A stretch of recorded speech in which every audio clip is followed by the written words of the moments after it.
Hi friends, 3D flower చూడండి. మొన్న పెట్టాను కానీ వీడియో చాలామందికి రీచ్ అవ్వాలన్నట్టుంది, అందుకని మళ్ళీ మినీలాగే పెడుతున్నాను. ఇక్కడైతే ఇంకా ఈ మిడిల్లో వస్తుంది అనమాట ఫ్లవర్ లాగా.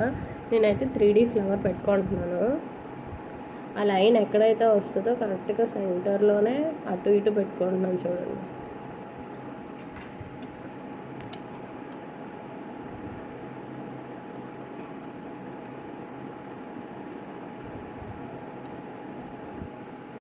రెడ్ లైట్ అయితే పడుతుంది కదా, సేమ్ అక్కడికి పెట్టుకున్నాను నేను. కొంచెం క్రాస్కి ఈ లోపలికి కూడా వెళ్తుంది చూడండి.